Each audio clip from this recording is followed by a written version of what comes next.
Hello, mate. Not gonna waste your time. Your sensor reset switch is right here. Come on, focus. Just push. Okay, this is some BS. Okay, Toyota doesn't make things easier for you, does it? It's a good car. Priuses are reliable. All right, your tire pressure sensor is right here. The reset button is right over. Oh, come on. All right, again.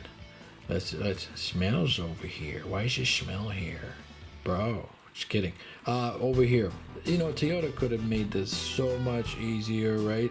Where are you? You know, they could have bypassed and connected this to the main, you know, dash, right? Instead of making a button all the way down here for some reason. You don't necessarily need a button today, okay? This is the age of iPhones. And you got a button under the steering wheel? The hell? It's a reliable engine, reliable car, but stuff like this is just stupid. You know what I mean? But yeah, here it is. Just push this button, wait till it blinks, and restart your car, and you're done. God bless, man.